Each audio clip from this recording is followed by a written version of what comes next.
François Damien, encore merci d'être là avec nous sur AFM et AquitaineTV.fr. On a le plaisir de vous recevoir pour parler du film de Mathieu Donc, Torpedo. Mathieu est là avec nous. Bonsoir Mathieu. Bonsoir. Dans le film, vous jouez le rôle de Michel Ressac, 35 ans. Ressac, c'est vrai. Comme la vague. Sans situation précise, Michel qui passe son temps à ne rien réussir et qui un jour reçoit un coup de téléphone des magasins Sofa Life, lui annonçant qu'il a gagné le gros lot. C'est comme ça que démarre le film en fait. Félicitations monsieur Ressac, vous avez été tiré au sort, vous avez gagné un dîner exceptionnel. C'est quelqu'un à qui la vie n'a pas donné grand chose, enfin peut-être aussi il demandait pas grand chose. Et c'est vrai qu'il gagne un concours un beau jour et il se rue là-dessus parce que c'est peut-être une façon pour lui de se réhabiliter et surtout d'exister aux yeux des siens, parce qu'il vient d'une famille, il a des frères et sœurs, mais il n'y a personne qui le regarde, parce qu'il n'a jamais rien fait, et surtout il n'a pas repris l'entreprise familiale de pommes. Chez vous, dans votre salon. Il suffit de vous présenter ce vendredi chez Sofa Life. En fait, il rêve de rencontrer un grand cycliste, de faire rencontrer un grand cycliste à son papa qui est malade. Le problème, c'est qu'il n'a ni femme ni enfant, et qu'il faut absolument qu'il ait une famille pour participer au jeu concours. Bonjour monsieur. Vous êtes tout seul monsieur Ressac, je ne vois pas votre petite famille. C'est une famille qui va essayer de composer en 2 jours. Alors c'est vrai que quand on est spectateur, on se dit est-ce que le scénario, quand vous l'avez lu, vous n'avez pas trouvé des situations un petit peu non crédibles? Il faut qu'on ressemble à une vraie famille. On a 2 jours pour ressembler à ça. La première fois que Mathieu m'en a parlé, je me suis dit oulala, c'est le genre de scénario vachement dangereux. Et puis dès que j'en ai parlé avec lui, j'ai compris qu'en fait il y avait toute la matière derrière et qu'il était. Franchement, je fais pas de la promo là, j'essaie pas de dire quoi que ce soit, mais sincèrement, ce personnage a une épaisseur incroyable et il a l'air complètement, je sais pas comment on peut dire, baltringue, farfelu. Et en fait, c'est quelqu'un.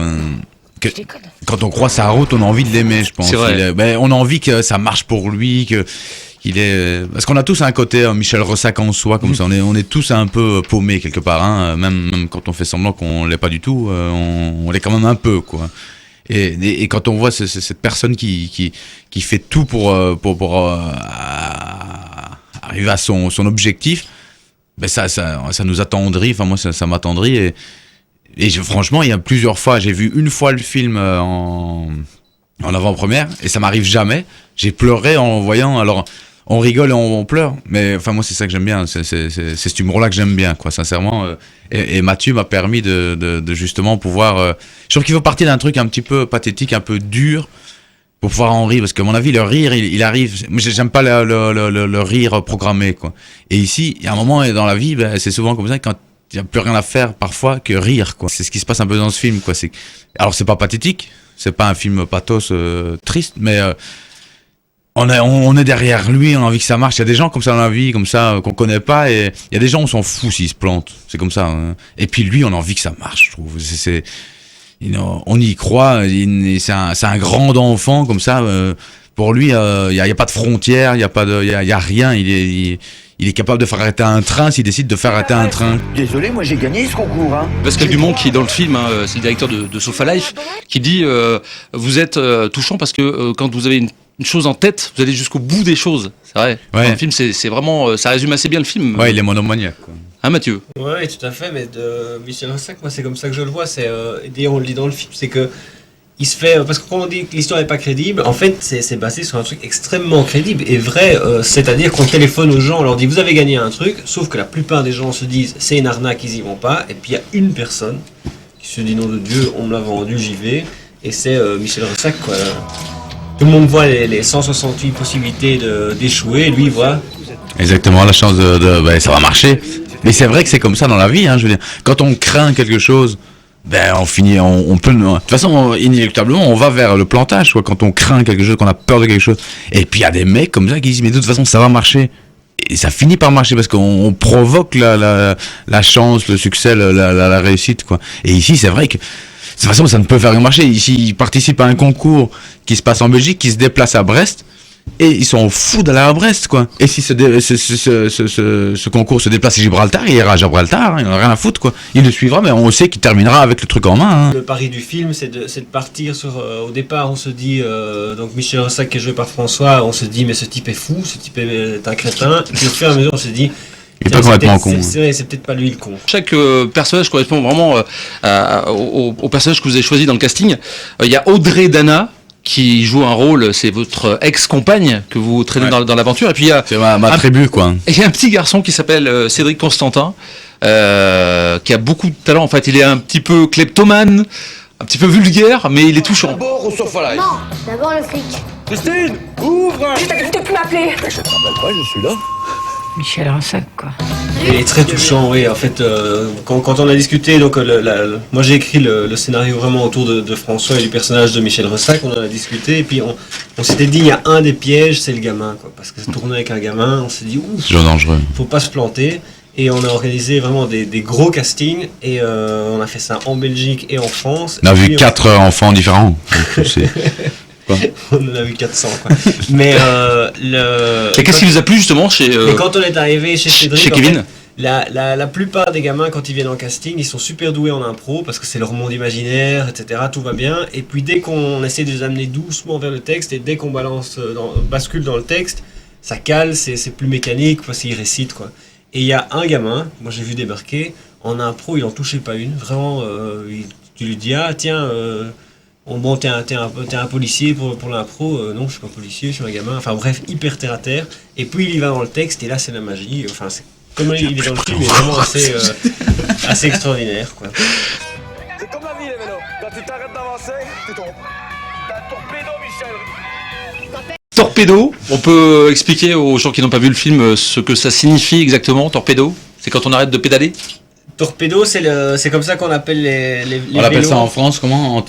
Rétropédalage. Rétropédalage inversé. Nous on dit torpedo. C'est juste quand vous, au lieu d'avancer, quand vous faites marche arrière, c'est des vélos où il n'y a qu'un frein pour le pneu avant et il n'y a pas à l'arrière. C'est super pour le dérapage, mais c'est quand même vachement casse-gueule, quoi. Super casse-gueule.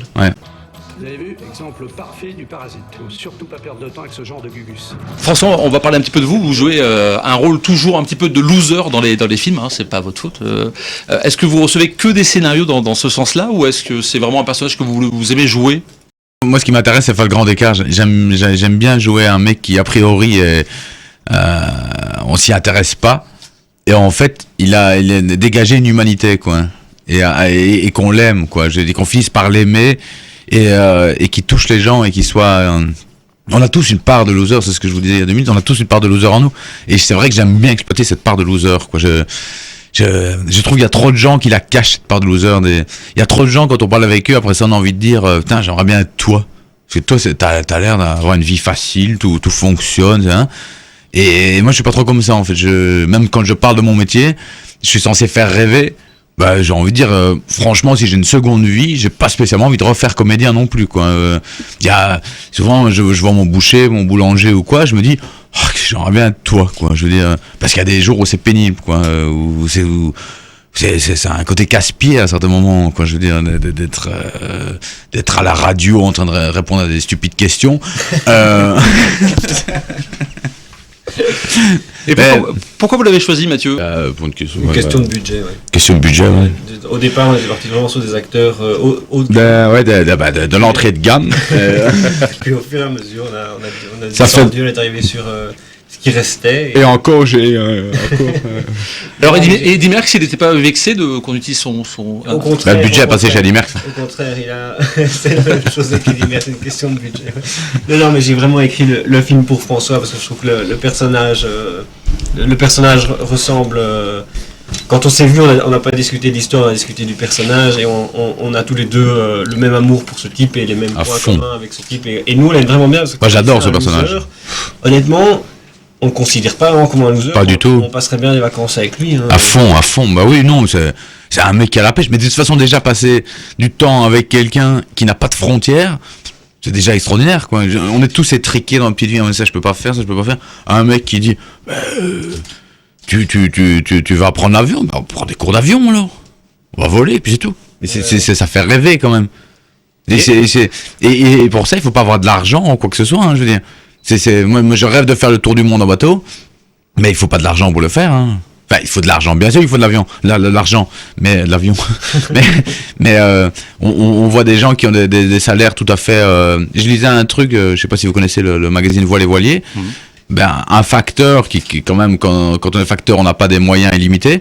Ben, il fait le tour du monde. Pourquoi? Parce qu'il hypothèque sa maison, il a acheté un bateau qu'il va revendre et il y a moyen de s'en sortir, quoi. Mais moi je trouve ça c'est encourageant, c'est gai, c'est de se dire qu'en fait tout est possible, quoi. Je veux dire, et il faut arrêter de dire que c'est les autres qui peuvent le faire, qu'on peut le faire soi-même. Ce mec là, il veut ramener Eddie Merckx chez son père, mais il va se donner les moyens de le faire, quoi. Et dans ce sens-là, je trouve que c'est un film qui on se sent léger quand on sort de là, quoi. Il n'y a pas de famille au début et finalement on part via le concours et la rencontre avec Eddie Merckx, ben, il y arrive.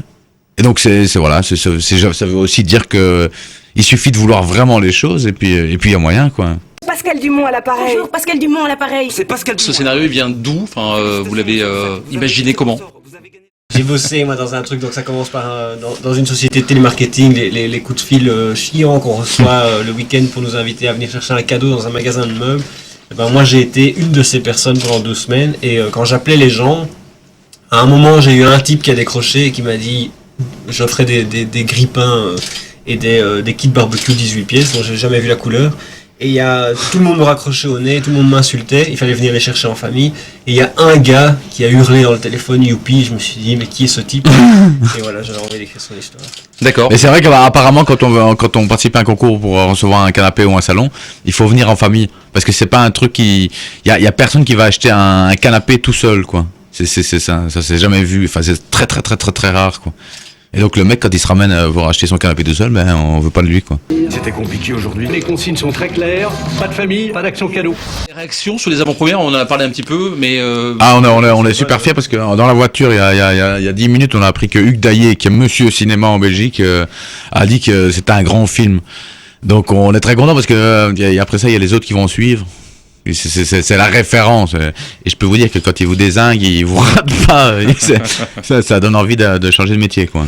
les projets pour 2012, 2013, est-ce qu'il se dessine un peu l'horizon? Probablement Torpedo 2, si ça fonctionne. On pourrait presque imaginer Torpedo 2 sur la fin. On va d'abord Ouais. les torpilles. Là, j'ai recommencé à faire des caméras cachées. Je suis parti tourner en Suisse la semaine passée des caméras cachées. En parapente, dentiste, vétérinaire, bibliothécaire, guichet de gare, c'était très chouette. Et puis maintenant, je vais refaire il y avait 2 films avant l'été. Je vais d'abord les faire avant d'en parler parce que si je me fais débarquer avant, j'aurai les malins. Merci à vous deux. Je m'appelle Michel. Le gamin s'appelle Michel. Je sais pas ce qu'ils ont les Belges avec les petits gamins, hein, mais c'est le vôtre au moins. Hein non, parce que un Belge moustachu qui conduit une camionnette, moi je me méfie. Hein. Je déconne, hein, c'est de l'humour.